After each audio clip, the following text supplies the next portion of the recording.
Okay, you are all set to go. All right, excellent. Good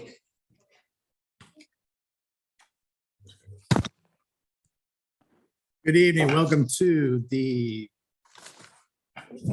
Hopkinton Town budget tonight. Tonight, we're going to do nonprofits. I would ask you if you have a cell phone, put it on silent or mute or shut it off.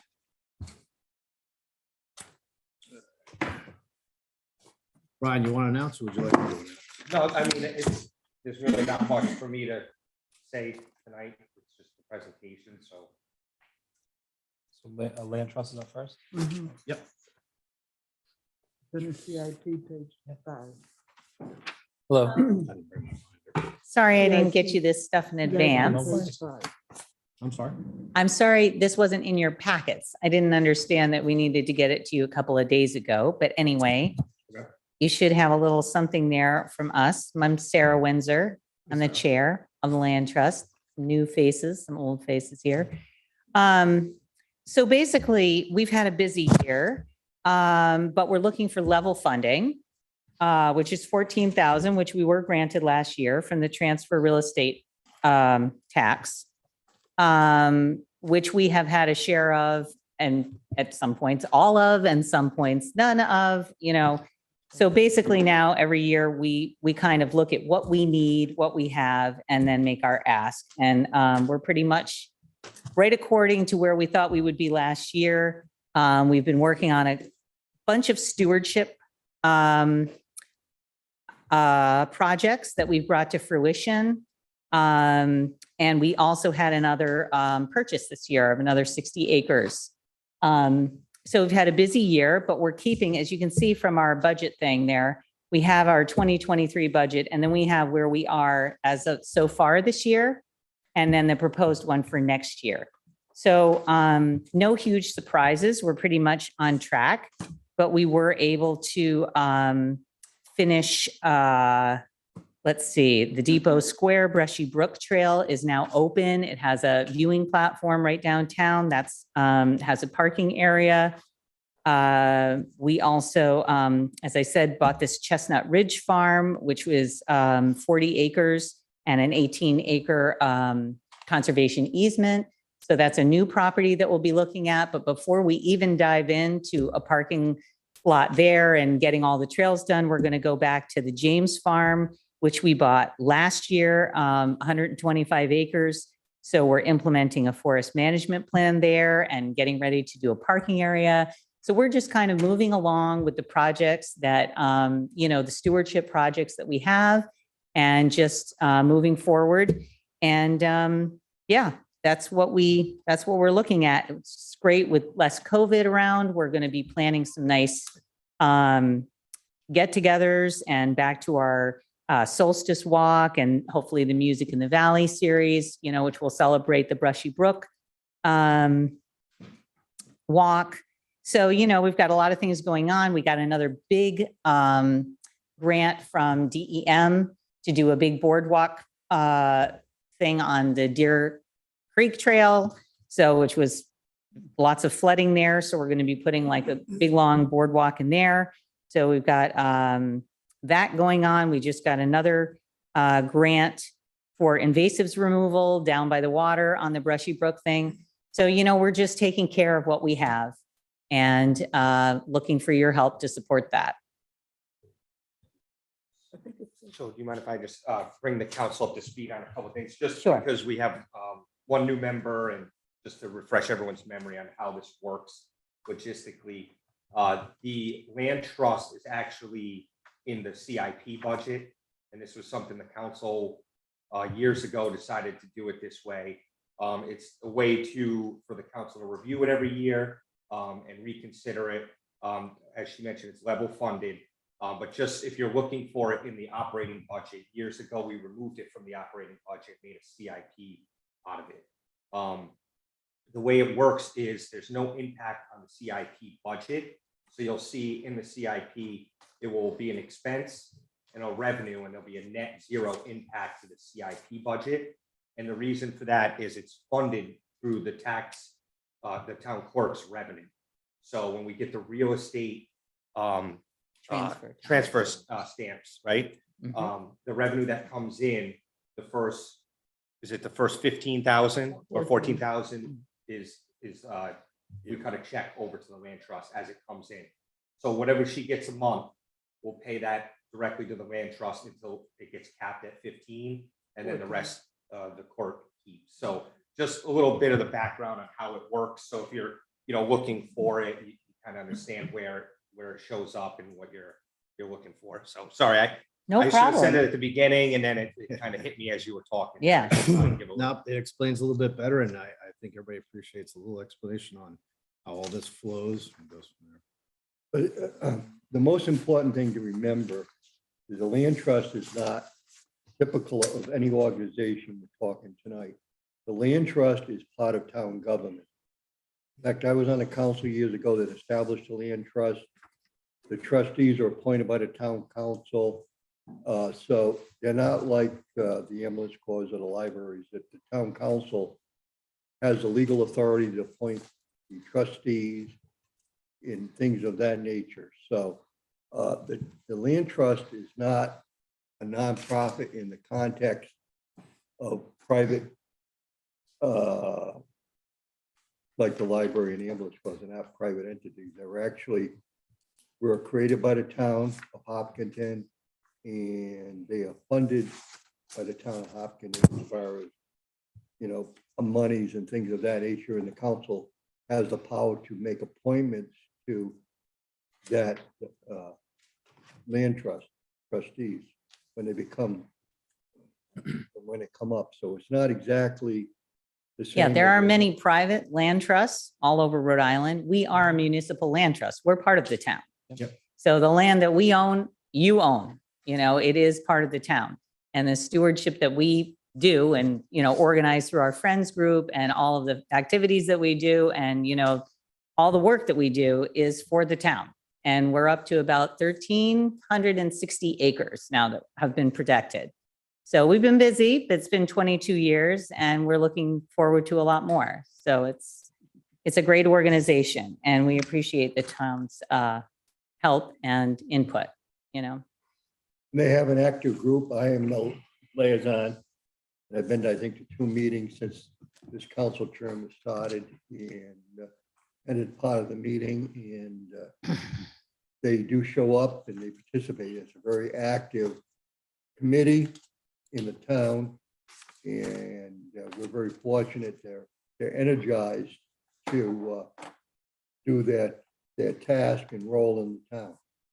I Thanks, just want to Scott. acknowledge that publicly. Yeah, thank you. And I'm Yeah. thankful Yeah, for thank what you. you do. I, appreciate it. And I have no objection to your request at all. Great. So, I agree. Any other questions? Very familiar with the Hopkins Land Trust.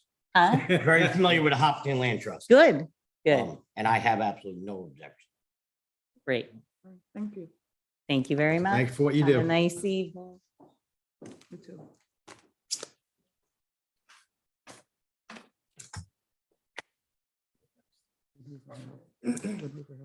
You all set? So Oh, next yep. up is Wood River Health Services.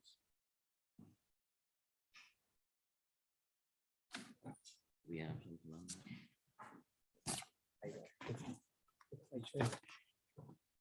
Yeah, it's on It's in our book. page 50, 50 in the book. Yeah. 50 in the section 1. The last page. Good evening. I'm sorry. Good evening. Sorry. My name is Sarah Channing. I am Director of Development and Communications at Wood River Health. This is Eddie Smith. He is our Chief Financial Officer. And Allison Croak, our President and CEO, was unable to be here tonight, so she sends her regrets. I'm just going to give you a brief background on who we are. I hope everyone knows who we are, Oh, yeah. but just to remind you, Wood River Health is a federally qualified health center. We have been serving this community since 1976. We are a nonprofit and we provide services to people in Washington County and beyond, but mostly Washington County. We are designated as a patient-centered medical home, which means we put our patients first. By taking a patient-centered, team-based approach to care, it enables us to increase positive health outcomes in our community and reduce healthcare costs as well. We are recognized by the Department of Health and Human Services as a health center quality leader. Only 2% of health centers are designated as such, so we're proud of that. Our mission, which we just revised for 2023, is to provide our patients with high quality and affordable healthcare services through a compassionate, team-based approach. Our vision is for every member in this community to experience physical, emotional, and social well-being. We work diligently to achieve this by providing affordable medical, dental, and behavioral health services and offering support programs to every person, whether they can or cannot afford the services they require to improve their quality of life. So we help all. Our services, we provide primary medical care by board-certified physicians and nurse practitioners. We also have dental care, full service, again, board-certified dentists, dental hygienists, integrated behavioral health alongside our medical and our dental. This model offers more support for the patient's emotional and physical well-being, and it's more cost-effective than a non-integrated model. We have a chronic care program for individuals who are dealing with diabetes, cardiovascular disease, high blood pressure, asthma. Women's health, of course, lab services and pharmacy services are now offered at our Hope Valley site. We recently opened an express care clinic to try to deter people from going to the emergency room, and that's at our Hope Valley site. And we have WIC, Women, Infants, and Children, and care coordination, supporting our high-risk patients, and of course, our insurance navigators that connect patients with insurance and help them navigate that complicated process. So those are a few of the things that we provide at our health center. For Hopkinton in 2022, overall, we served the highest amount of patients ever in our life, which is 8,614. That's a 20.5% increase over the previous year.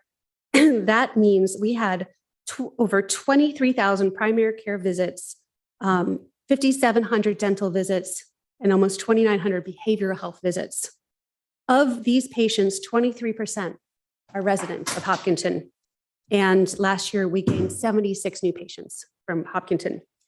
To meet this need, we have expanded our footprint. I don't know if anyone has seen our new building that is being built at Hope Valley. It's an extension of our facility, and we're going to have more behavioral health because that's been such a huge need in this area in response to COVID.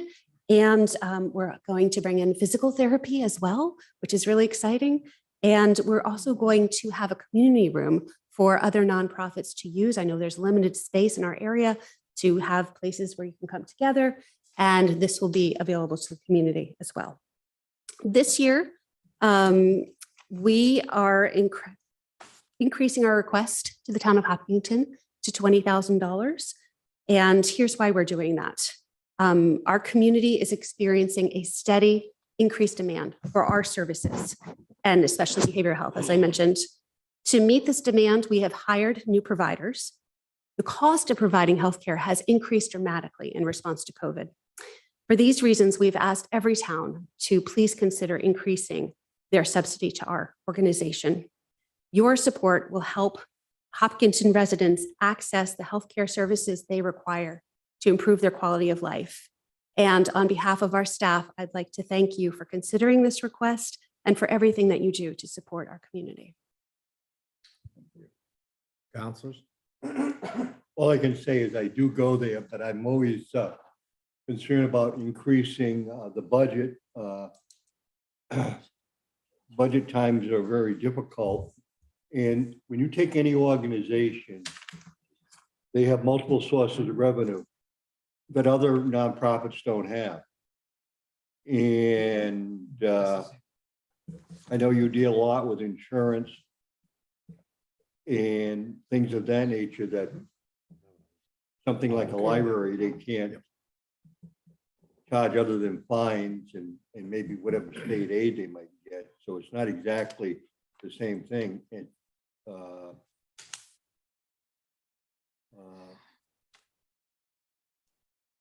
what would you think, and I'm not saying how I'm going to approach this, but if we level funded you, how would you respond to that or deal with that? two things. So obviously there's the revenue portion. Sir, could I ask you to step up to the mic? Oh, I'm sorry. Sure, there's two ways to look at it. So you have the revenue side of it. A lot of our insurance, they haven't increased their rates. I mean, it's the same rates that they've been paying us. And they're lagging behind about 2 or 3 years. We've had roughly 7% increase in inflation since then, and that's all being brought on to our expense side.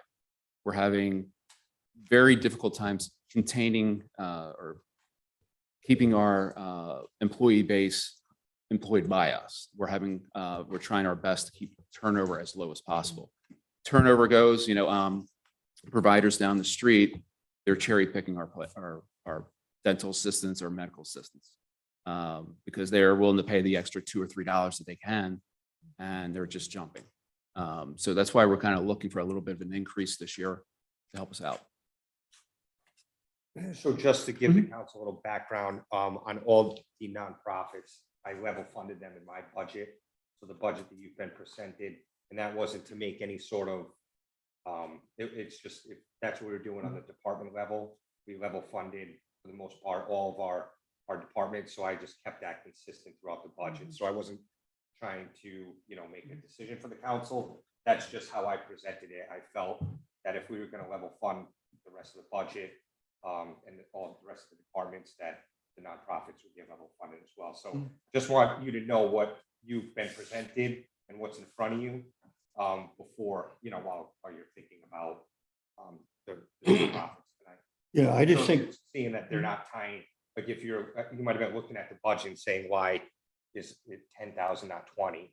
It's exactly what I just said. That's what I figured. And it's because I level funded everybody, including the departments within the municipality.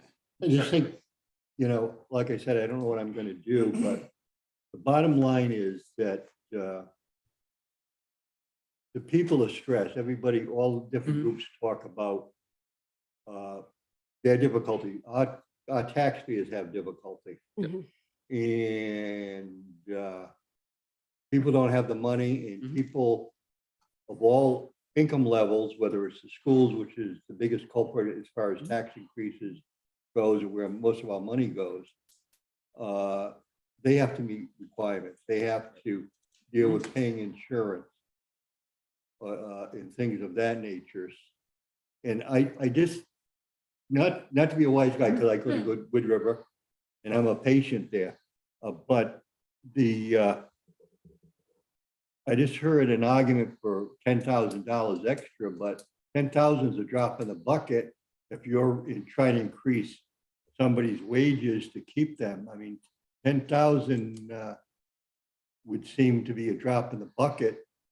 It's kind of an incredulous statement when you consider the fact that a lot of these professionals are making probably tens of thousands of dollars in that position.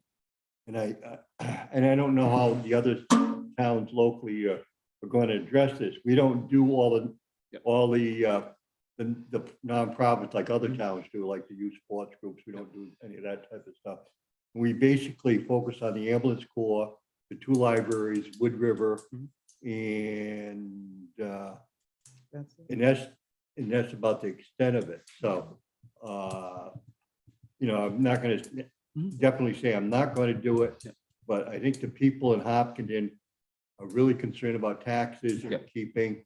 And the school district is a very challenging thing to the people, and in the Wood River Health Service is fortuitous in the sense that the town of Hopkinton is very conservative in funding nonprofits. We just do the two ambulance corps, 2 libraries in Wood River. We don't give money to youth sports groups or any other.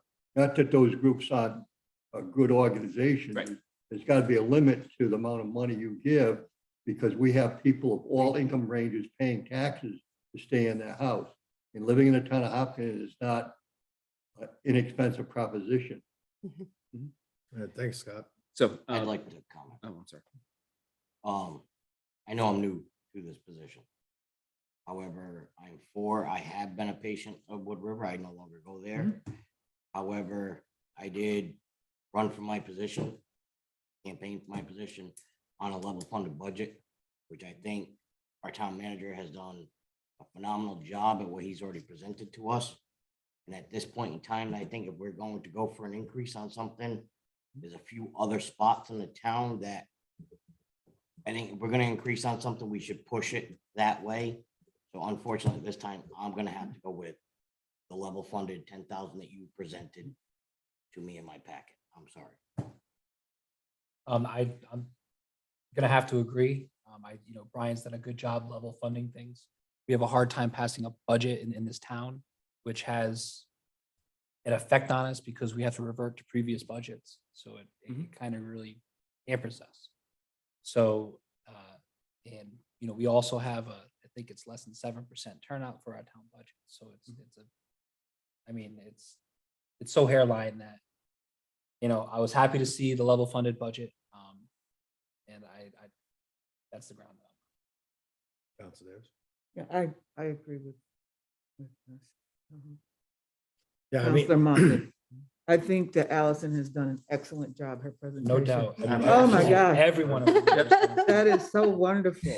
But $10,000 on a $4 million budget is like, in a way, I kind of feel like we would be a drop in the bucket anyway. But I I address that, definitely please? think we should do the 10,000. Thank you. May I Yeah, I address mean- that drop in the bucket question or? You can adjust whatever you'd like. please. So that drop in the bucket, so we actually had 2 pay increases this past year because of this problem. The pay increases were for our MAs and our medical assistants and our dental assistants. These are people that are earning around $20 to $22 an hour. These aren't for my 6-figure providers that are my dentists and my MDs. It's the lower end people that we're going to use that $10,000 for. That $10,000 will actually affect probably about 10 people. Thank you. And we also, as you're saying that your constituents are having a tough time, we'll be seeing that too, because we have a sliding fee schedule. We're not going to turn anyone away. I mean, we'll charge them a nominal fee, but we'll be seeing that too. Yeah, I just have a question for you, 'cause I've been out of college for a long time. but Yep. I do know that you get any students either from, which is CCRI now, We do. or URI. Yep. In the dental program or any of the things of that nature. Because I would think that a place like Wood River would be a good place for somebody starting out to go there and get some experience for a few years before moving on. We do that. We do it with our medical assistants and with our dental assistants. We get students in. We'll get classes between 3 to 5, and then we'll actually try to cherry pick the best one, and they move on. Anybody else? Thank you. Yeah, Thank you so much.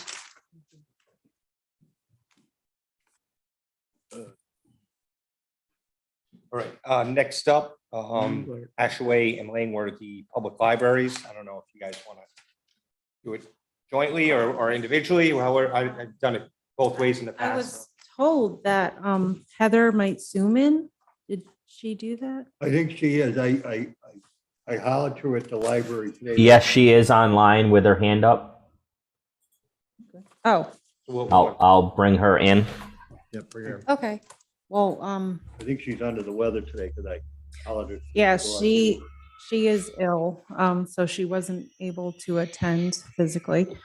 I don't know if she. Hi, Heather. Would you like to speak first, or would you like me to? Either way, you're there, you're standing up at the podium. You can take it if you want. Okay. So I am on behalf of the Langworthy Library and also the Hopkinton Libraries in general. I wrote up something. The Hopkinton Libraries offer so much to our community. Between the Ashaway and Langworthy Library, Hopkinton residents are offered materials for both educational and entertainment purposes in various formats, such as books, ebooks, audiovisual content, DVDs, and periodicals.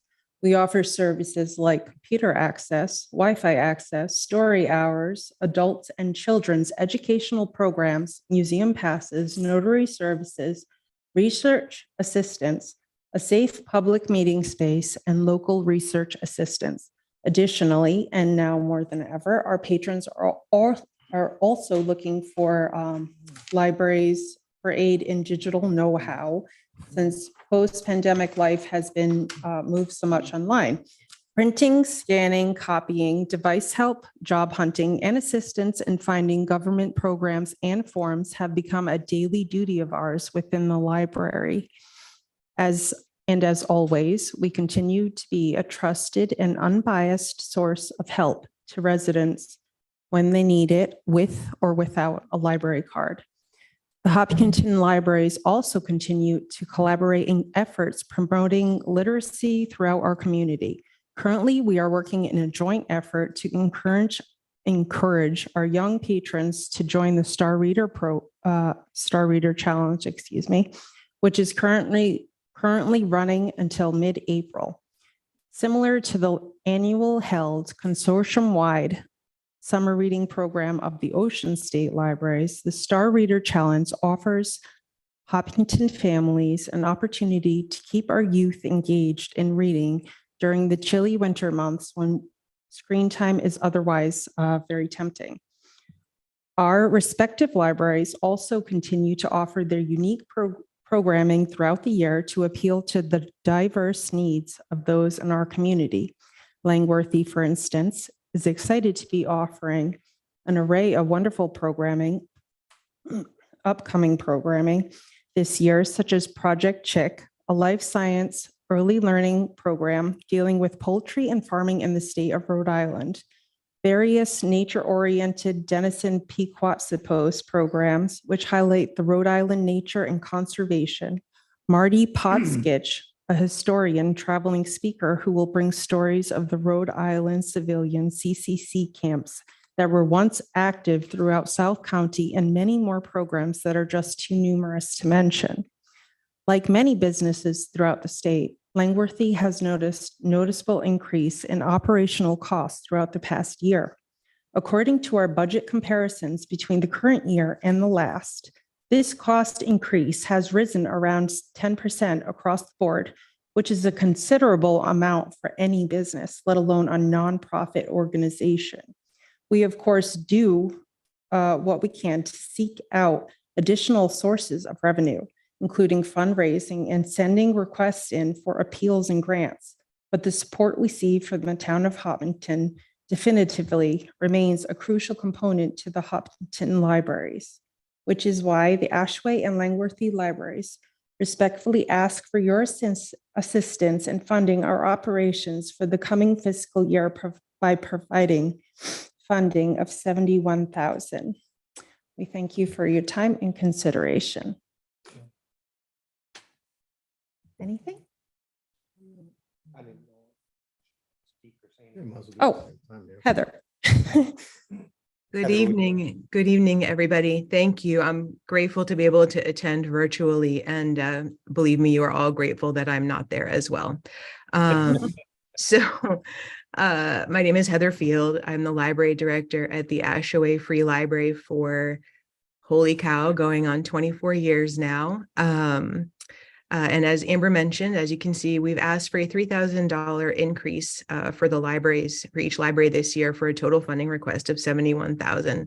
Over the years, we've been kind of informally advised that a 3-year interval was a pretty good schedule on which to ask for an increase. So we're right on time for that. And as Amber mentioned, it's good timing in other ways. We're feeling the effects of inflation, just like everybody, with our energy costs. Our insurance costs have gone up.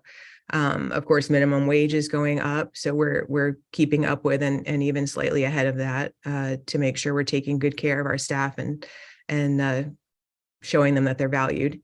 And just the average price for a book in the last few years has gone up 15%, just about. So that's a big hit to our materials, our ability to keep up with materials.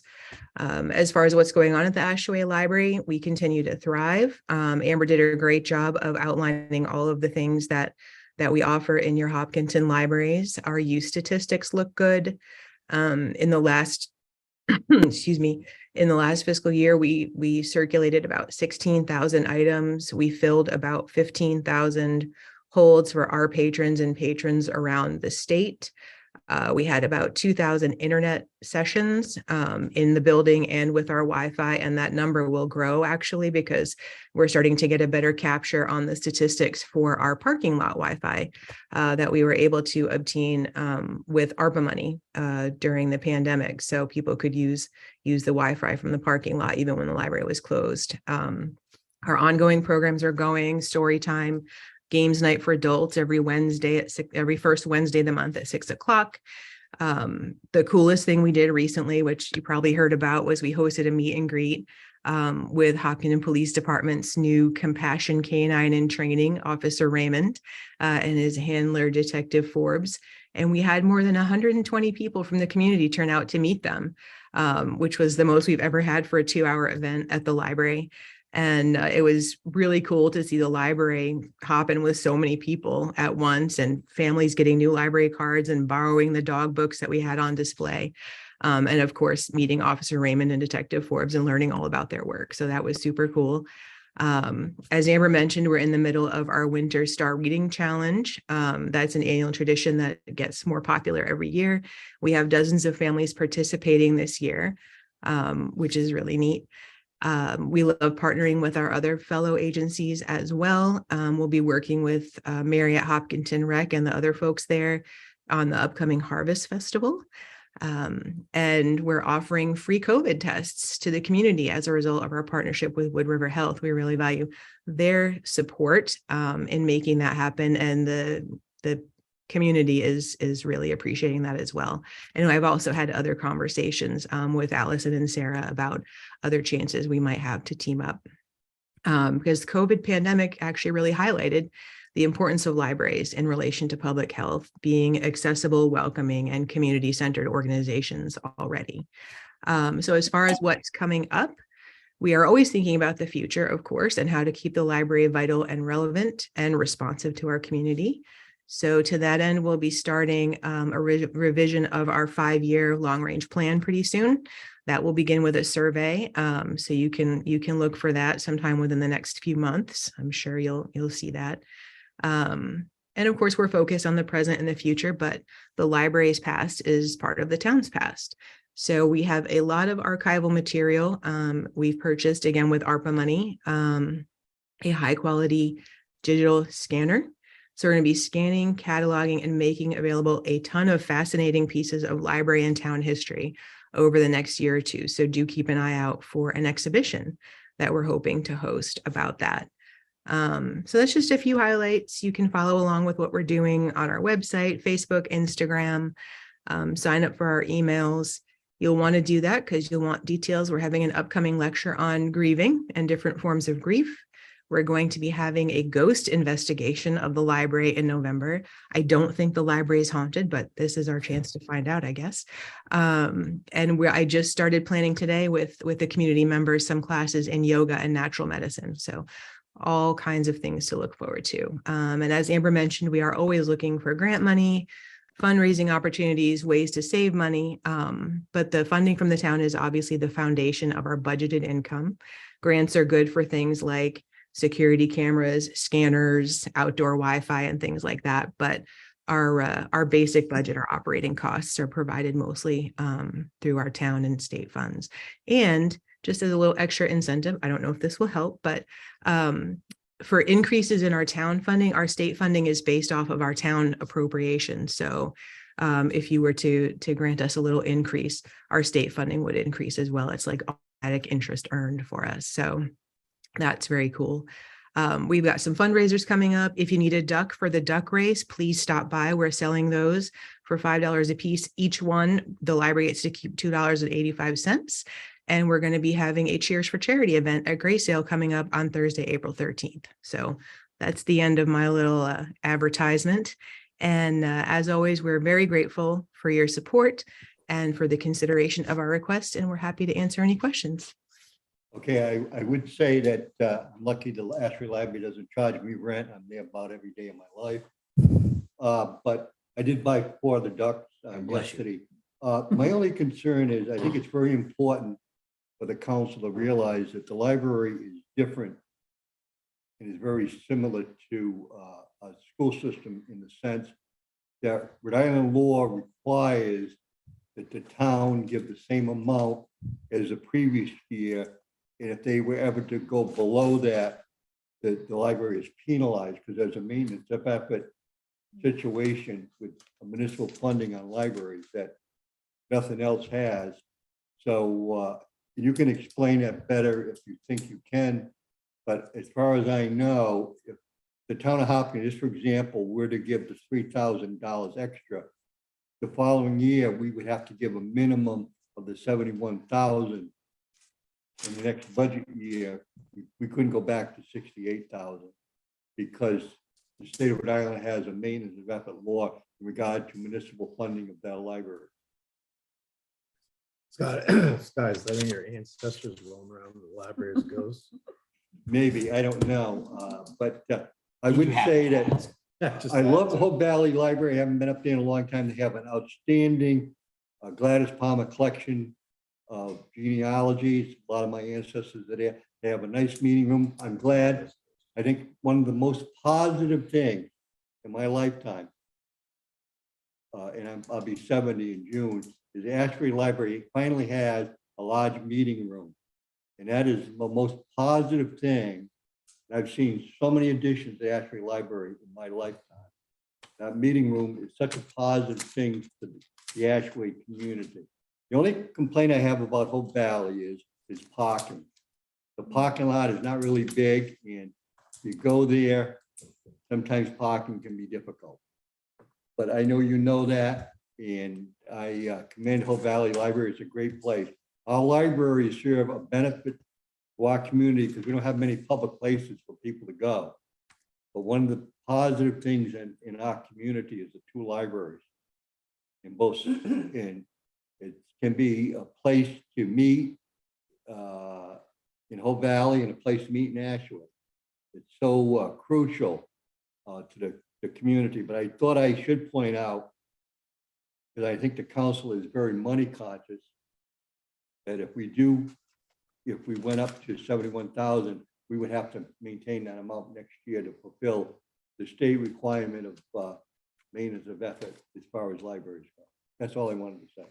And thank you for operating the libraries, and that's all I'll say. Thank you. If he's worried about parking, just tell him to get there early. Right.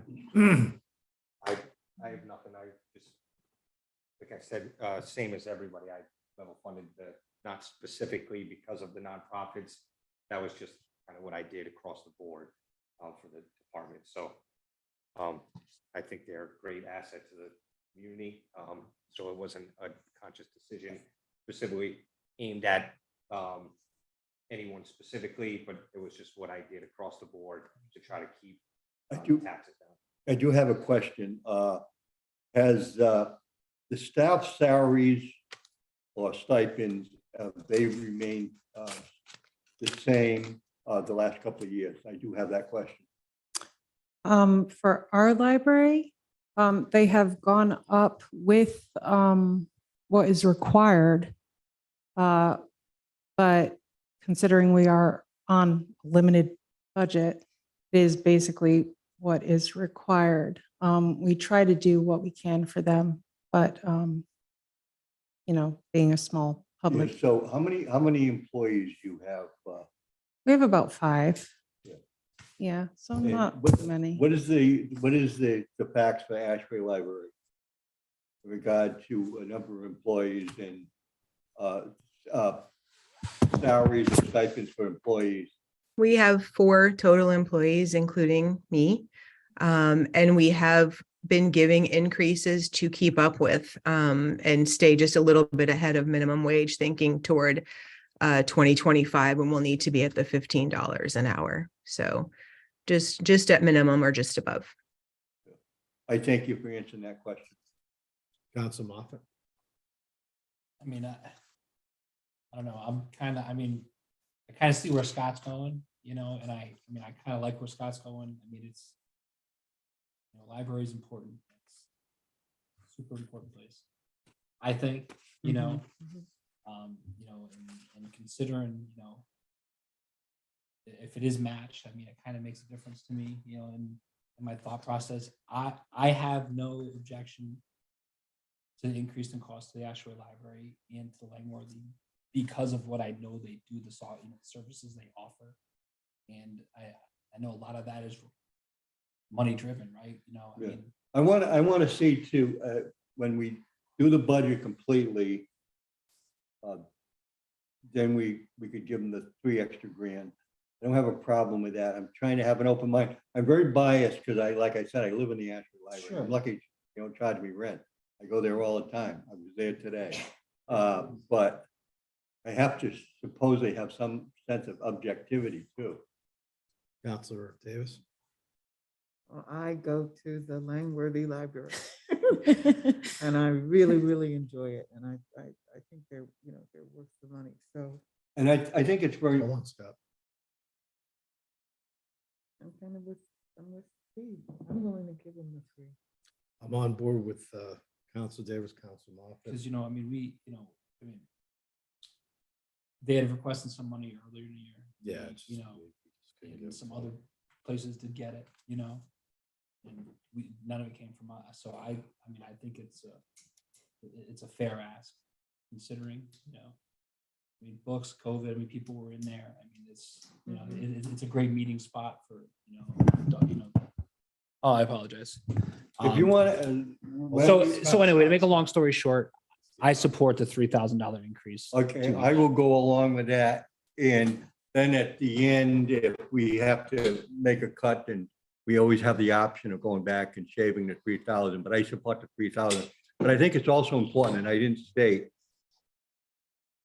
that in many places like Cranston, the library is actually owned by the municipality. In our case, the libraries are technically private. Even the Wesley Library, by the way, is private technically. But in some municipalities, the municipality actually owns a library. We don't have that situation here in Hopkins. So libraries are completely different than most nonprofits because in a lot of communities, they are actually a government entity. So I think people should keep that in mind. And I will go along with the 3 grand. And if we're really strapped, we can always delete it back to last year's amount. So I'll support that. And as long as the budget passes, right? So, Council Burns.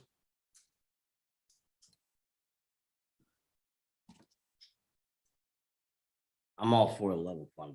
I mean, obviously, everybody knows that. I'm publicly known for that. However, the library is rather important to myself, to my daughter, and I have seen it. I have been there. I have not had the opportunity to go to Langworthy, but I have been to Ashway.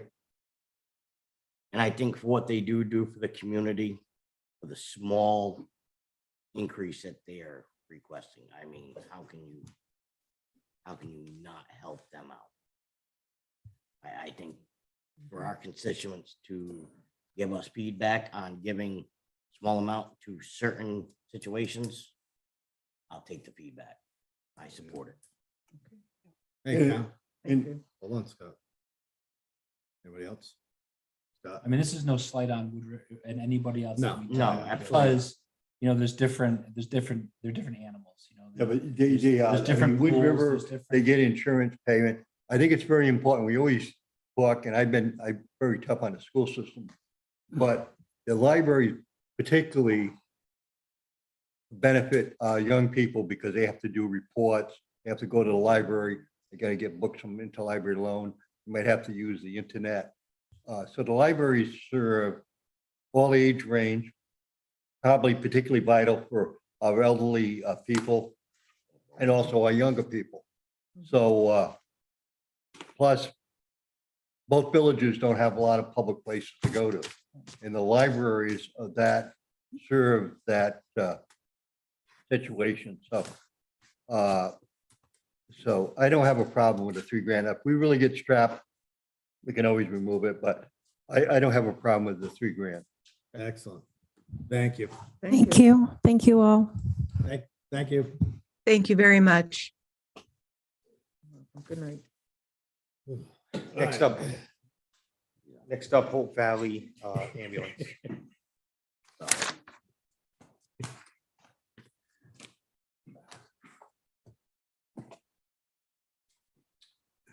Good evening.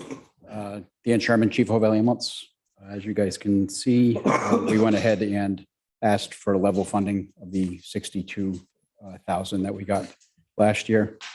You can also see that we actually did put in a letter, and we actually proposed a 3% increase for the upcoming years after this year.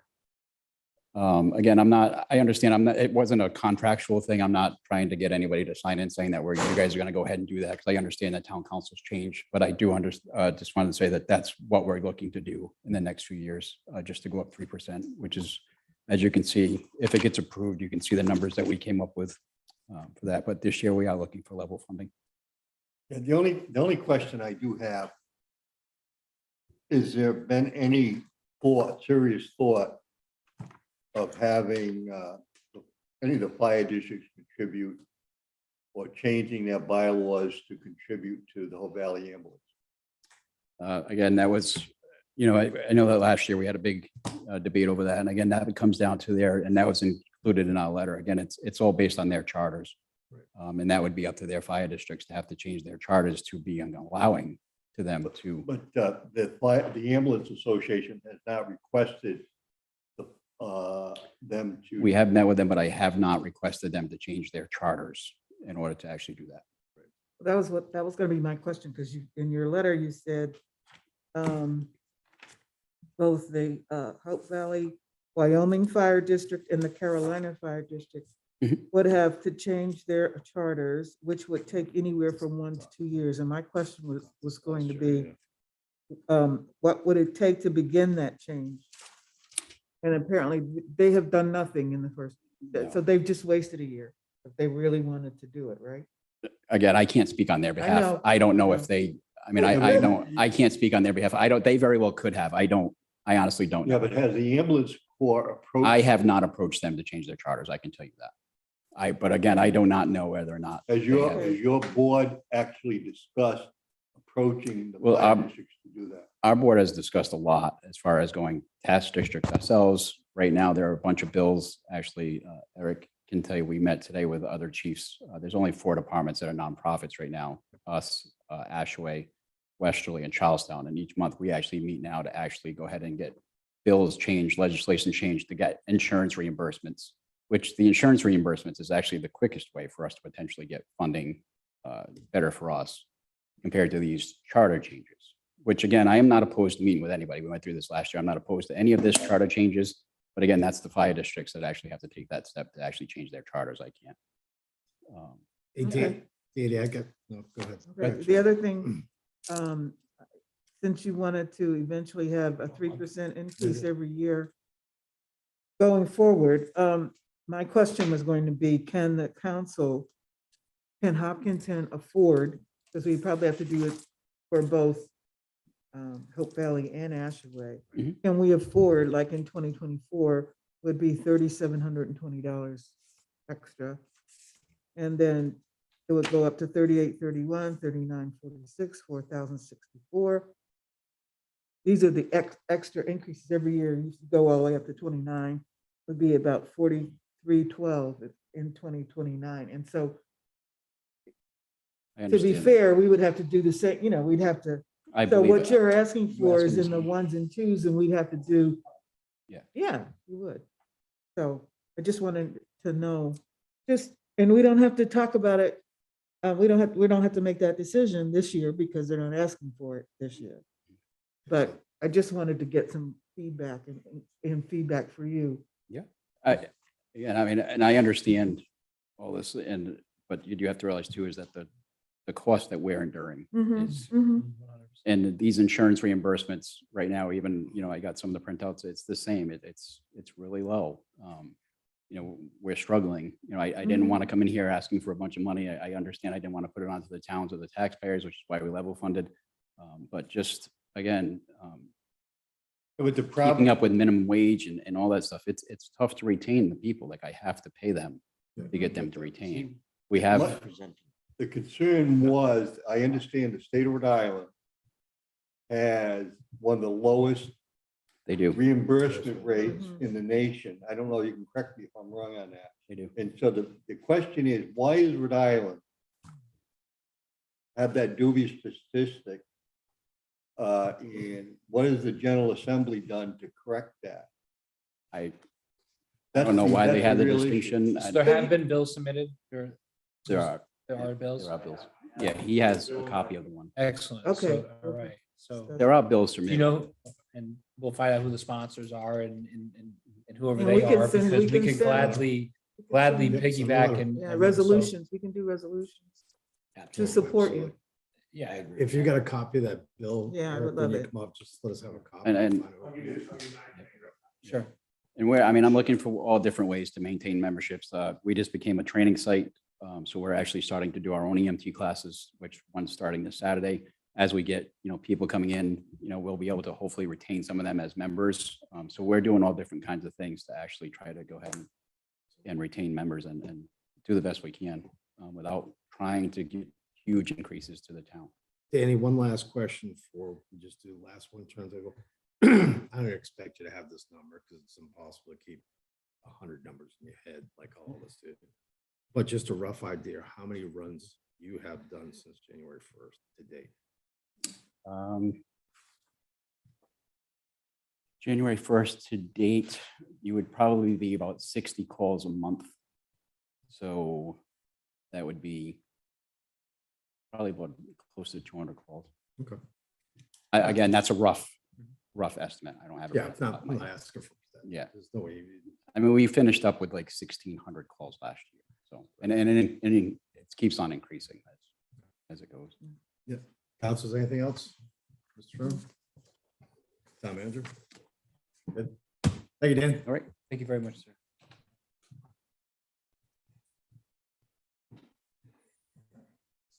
I'm So sorry, let's, I just have one so question. can I we have put one that on question. the next agenda? On your budget, Bill, have a discussion. Yeah. the time period for your 2023 budget call on, is that a calendar year or is it a fiscal year? It's a fiscal year. And what's your fiscal year? Same, sorry, right? Yeah. July? They have the same fiscal year. Okay, so that's Yes. July. But, and so your current, that 413 for direct billing, that's from July to now? So you're almost at the end of the fiscal year? Yes. Okay, so it's July. Thank you. Good evening, council. How are you? So as Dan said, we are asking for level funding as well at Ashaway. Knowing that, like I said, everyone's burdened with taxes. Ashaway is fortunate in that the fire district was able to fund us some substantial money last year, or into this year, I should say. And that's working out very well. In addition to that, Councilor Davis had reached out last year and talked about billing and things like that and reimbursements. So I think maybe if I elaborate on that a little bit, would be helpful to everybody to understand what are we doing? So Dan and myself met, we had breakfast today. So we meet, this was our third meeting. So Dan and I get together with several members of Westerly Ambulance as well as the chief from Charleston Ambulance every month. And we work toward getting legislation in place, which we did this week. And I'll give you guys a copy of that as well. Yeah, just give Marita a copy of it. So on that piece, so to give a little background, these aren't, I have pretty close numbers. In Rhode Island, Scott, you asked how bad insurance reimbursement is in the country. Rhode Island is 50th in the country in insurance reimbursements. In Providence, the average reimbursement rate is 25%. So the northern end of the state. This end of the state, so where we fall in, for the four ambulance corps that are left in the state of Rhode Island, with the last four that are nonprofit, this end of the state, we receive around 14% reinsurance reimbursement. 2 years ago, to give you an idea, we billed out $775,000 in medical billing at Ashaway. So 600 calls, a little over $750,000 in medical billing was billed out to patients. We recouped $113,000. Why is that? I don't know. I asked why I brought this to the council for the past. This is probably my third year I've brought this up, that this has been going on. I've called senators, I've called legislators, and I get crickets. I mean, no answer. Who set these rates and why are we demographically, I think is the reason. So demographically, we look like wealthy down this end of the state is how it, Really? believe it or not, yes. They look at Watch Hill and Weekapaug and the beaches as, so demographically, we look like a wealthy town when in effect, the poverty level in Westerly is somewhere around 45%, believe it or not. So we had a legislators night with the Rhode Island Southern Firemen's League, and we presented this. And all of a sudden, and I won't read all the names, but several representatives got on board with this and got a bill into House last week to get 90% of Medicare. So what happens is in Rhode Island right now, we bill out, we get $69.95 per call, regardless of what it is. So if it's a basic life support, if it's advanced life support, if it's critical care, we get a flat rate of $69.95. In Connecticut and Massachusetts, those numbers go anywhere between $350 to $600 reimbursement per call. In addition to that, there's mileage. In Rhode Island, we get, I think, 53 or 55 cents a mile for transport facilities. Connecticut, 488 a mile. So as you can see, we get $69 or maybe $75 here in Ashaway. If I was to go into Connecticut with the same patient, I get paid $800 to $1,000 per call. So this has been going on for decades now. Can you give those numbers again? Just that. So yeah, I'll have to find Sharon. I could probably send you a copy of that breakdown. I don't have it. I don't have that with me, That's but I'll reach out to the chief of Charlestown because he had it broken down, and I can probably get a copy and I'll email it to the council. Put the full town council on email. Yeah, so I'll try to get that achieved quickly. But what we need to do is the town councils, we need to get hold of our senators. I have reached out to the Senator Elaine Morgan today. I have not heard back from her. There is a compassion addition they can put on this bill as well. So it's a separate push, but we're trying to get everyone we can to get this taken care of. It affects everybody. The entire state of Rhode Island this affects, not just this small community. Can we get a letter out to? Yeah, I mean, So if you. that's the first.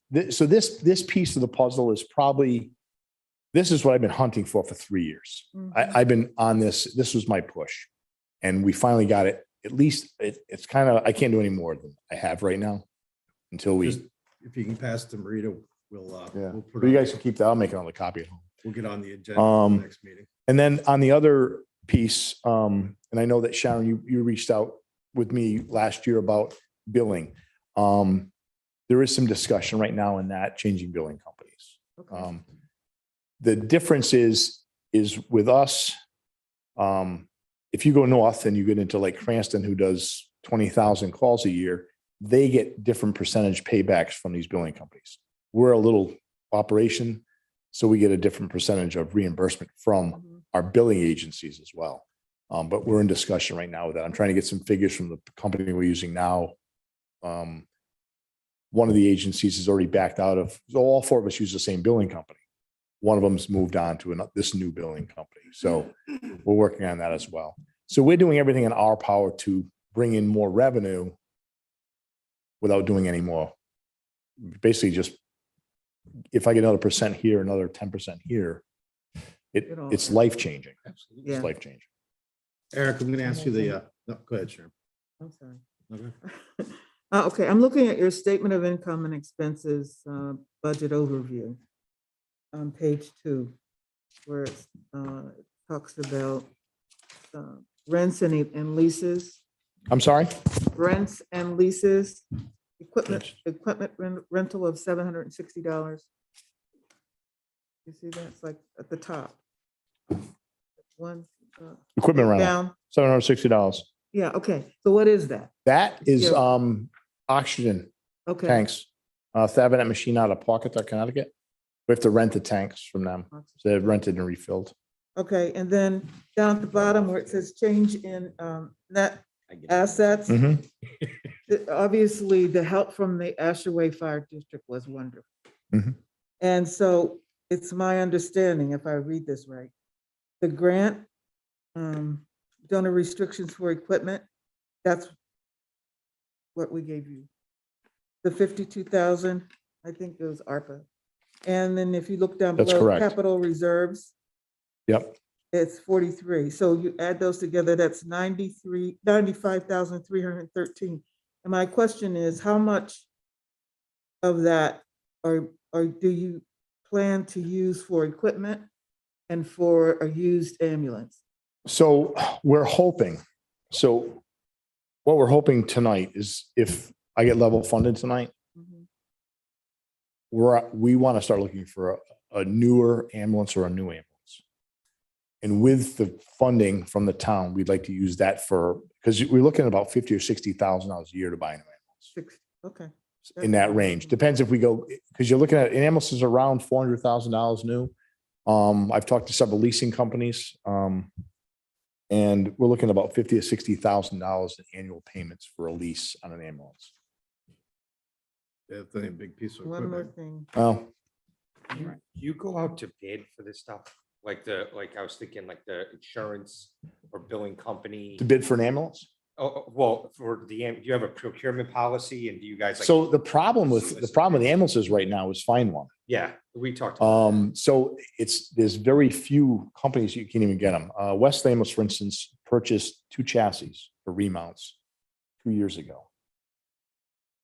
They still have not gotten the chassis. They didn't even know where they were a month ago. So the problem is getting a chassis. And someone said, well, I can get a chassis. I can go to Dodge or Ford and get a chassis. Well, it's not an ambulance chassis. We're looking at enough 450, 550 or 650. And they're specialized. The frames are the torsion mounts and you guys know exactly what I'm talking about. Well, some of you know what I'm talking about. So they're specialized chassis. I can't just go buy a pickup truck, dually chassis. It's greater than that. So to go out to bid is almost impossible because you're lucky if you can find one. What about for like the billing services and So- for like any? So other- I've talked to 2 leasing agents. So, and we don't even know if they'll lease, like if we get a refurb, I don't know if the leasing agencies will cover us. That'll we need to go to the bank. Because So I haven't started that process yet. they won't cover because of the age or just. I don't know. And they may. Like I said, I talked to a gentleman that the fire district used, a leasing company, and he's called me every week, really not pressured, just very nicely, but he's actually sent me to several ambulance refurb companies. So he's done some legwork and said, hey, have you tried these guys? And people I hadn't heard of. And so I've been in contact. Right now I'm waiting to say, okay, Hopkins is going to level fund this. Now we can start looking, because without this, I can't even consider buying a new rig. Right now, my oldest rig is a 2005 that it has to go off for service again. It's old. Danny, what year are your ambulances?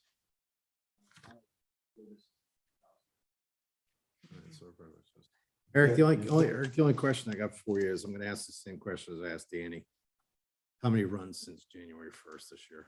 Since January 1st, Yep. Don't need an exact number, just we do about 600, we did about 600 calls a year, so about 50 calls a month average.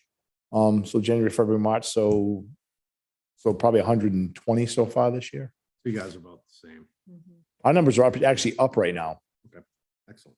Sharon? Yeah, in the management letter from Computerized Financials. Yeah. Apparently you have an EIDL pandemic loan. Yeah, so I took an EIDL. So my question is, they delayed you having to pay it last year. So my question, so if you're gonna need to make it at $5,328 So in this I budget. And just- so my yes. question is, Mhm. is that where on your budget? Is that going on page 1 where it says? It's around $400 a interest month, expense? Sharon. Huh? The bill's about $400 a month. Yeah. As a matter of fact, I just got an email like 3 days ago Mhm. that they're gonna start collecting on that. So we owe 96, it was 96 some $1,000 somewhere there. So it's about $400 a month. Right, so my question is, for a year, that's gonna be roughly $5,328 a year, and is that gonna be on page 1? interest expense line, is that gonna be in addition to the 2,700 in the future? Or is that, We put that in. It's in here. I'm just trying to. Payroll processing fees. it's, you know, I'm going under interest expense under financial expense? Yeah, I believe we figured that in there because we knew it was coming. Well, that's not 5,328. You only have 2,700 there. So that's what I'm trying to say. Are Yeah, you- because we haven't gotten a bill for that yet. So No, again, I but just got. will that interest expense, is it going to be 5,328 plus? It very well could be. 700? Yeah, because we hadn't seen a bill come in from that yet, so I don't know what it's gonna be just yet. We don't even know if it was been forgiven at all. So I just got an email the other day that we're looking into to try to figure that out. So I don't have a direct answer for that. Where, okay, so your EIDL, whatever Hmm. loan Economic- is not like the PPPs. No, so the economic development loan was a long-term, it's a 30-year 30 years, yeah. low interest. I think it's at 4% or something like that. We took it out. I took initially to refurb our building. We re-sided and re-roofed, re-windowed our building to try to protect our assets. So we're hoping to do that and put money toward another ambulance. And once Corona hit, we wiped through that just in payroll expenses because our run volume dropped and the insurance reimbursements. So I couldn't even finish paying. I had to stop the building work because that money just disappeared. We had no income coming in. So, but they held off. So I don't even know if they've even forgiven any of that loan yet.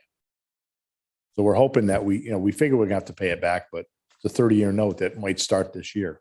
Is it directly you're paying to the government or are you going through a bank? No, it's paid. We have to pay the government back.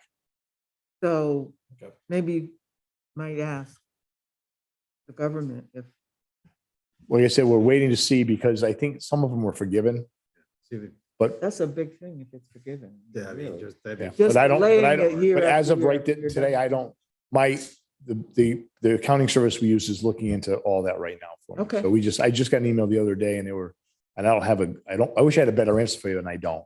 So they might say, oh geez, we're all set, which would be great, but I doubt that's going to happen. Councils, anything else? That's for it. Yeah, Stern? I just want to point out that four of the five of us live in the Ashway Fire District, which takes in all the way up to, I guess, Lawton Foster Road.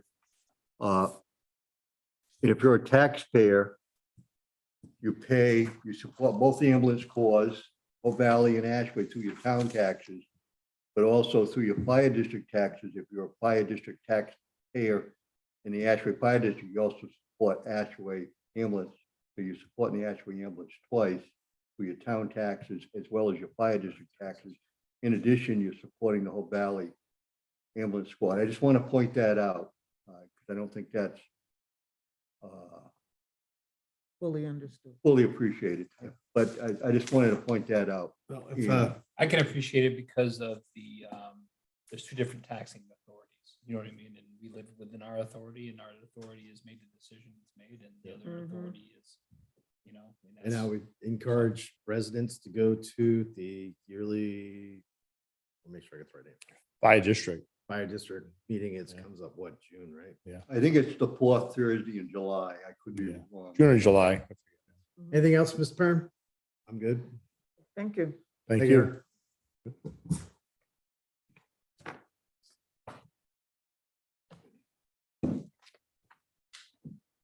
That's it. Do we have anything else that you want to talk about? No, I was Shut it down, thinking that Jeff. the council, we could do this through email or we could maybe do it now. At some point down the road, we should probably, after the Charahoe budget's been voted on, we might want to have one more like brief meeting to recap. Mhm. Like I said, I'd update the health rates, plus I gotta update the changes from tonight. And that way, anything we made during workshops, you can have I'll send out like a final budget or, I'm sorry, a draft, proposed budget. And then maybe we could meet one last time. Yeah. Because there are some moving pieces still, like the tax roll, the assessed values aren't secured yet, like once they finalize or certified yet. So once those are a little more solid and I can incorporate some of these other changes, we can have one last look at it, and then the council can approve that budget. Sounds Okay, good. Yeah. so we're not- so we're I- not That's having it, one, that's in right? April. Yeah, we could do it. I would say, Well, because the voting is I- April, right? You want to do it? no, after no, Charo? voting. Charahoe's name. Is You want to do it Yeah, but he before said Charo or after Charo. Yeah, I would think like even in like May, like we could do Okay. it, you know, like we, I'll send out, like I Oh, said, a okay. budget that incorporates all these changes that we've Okay. made it through the workshops. And we'll get that posted on our website as our proposed budget, but I think we should have one more meeting. I don't know, it's your call. I mean, or the Financial Town Assembly is basically that anyways, but if you wanted to do it, one more workshop. I'd have to look at the dates from last year, because I think we did do that, because we wanted to see what happened with Charo. Okay. Yeah, We can come back after Charo vote. Brian, I want to thank you for putting this all together. Councils, I thank I you for got your time. just one last question. Council Moffett. So Brian, I'm looking at page 4. Okay, Yep. just, and I kind of understand this box a little more. So where it says increase in RP and TNG, what's RP and TNG? Mike, I'm having some. All right. Yeah. Oh, real property and Okay, tangible. all right, all Yeah. right, all right. That makes sense. Okay, so if we were just, and this is all hypothetical question, based on obviously that 264, I think is coming over from Charahoe, right? That's that Yep. increase. And so, so our total increase as we stand right now, currently proposed is I mean, other than the library stuff, is a 1.36% increase budget overall from last year. So, Page 4. well. let's see here. We're looking at an increase. Well, the school's up 5.2. What are you looking at? You're looking at tax rate, or are you looking at this budget summary? No, I'm just looking at the, You're looking at the tax.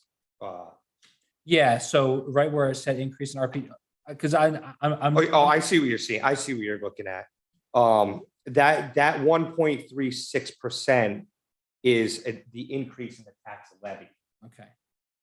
Over last year. over last Okay. year. Correct, correct. So if I was to say to somebody that our proposed budget this year is a 1.3%, that's No, not it? No, no, So- yeah, that's. So where that's why we- I was confused. So if you Right. flip to the page before, which is the summary. Yep, So we're looking, so because Charahoe is 5.2, yep. our total is 4.1. Okay, so we Okay. are at 4.1 right now.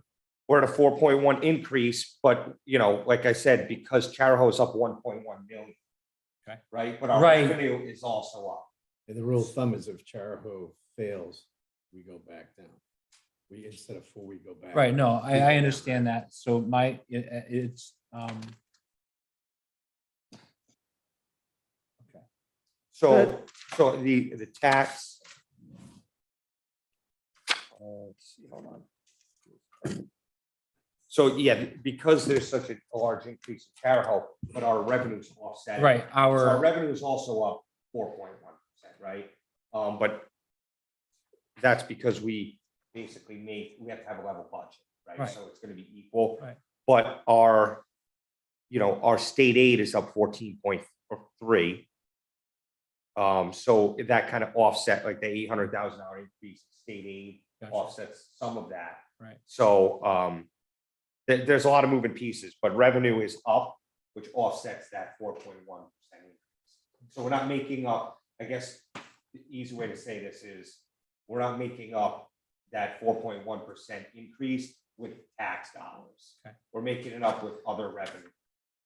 Only and part of that is the school state aid.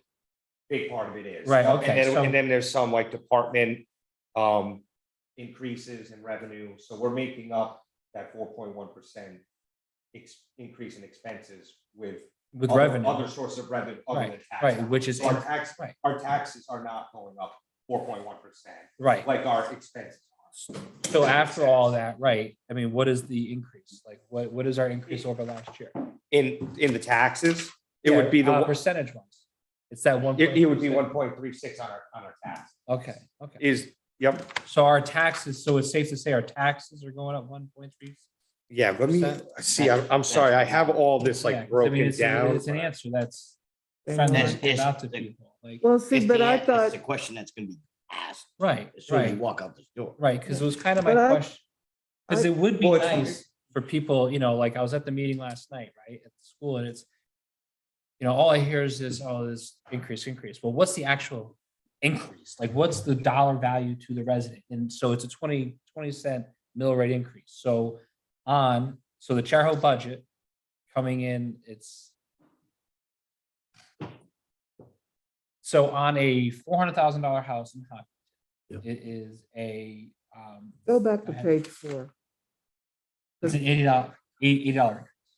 Go back to page 4, because I was under the impression that's exactly what he did down here. And I thought that instead of the tax rate is going to change from $18.53 to $14.63, which means the rate is going down by $3.90. Yes. Correct. So that's, I Yeah. want people to know that, and I want that Right. in bold. And it would have gone down $4.10 had it not been for the increase in tariff. Right, exactly. So that increase So it's of down. 260 made It's us gonna be go down. up. Oh, it's gonna go down substantially. It's still going Right. up $3.90. Because it has to, because we'd have a massive windfall of money. Right. Massive. Right, exactly, but that's what See, you should 130 be is telling the voters, that our taxes You are, can their shut it down. taxes are gonna go down. I don't think their Jeff. taxes are gonna go up. Jeff? You can shut You it see down. what I mean? Right. Yeah, we're done.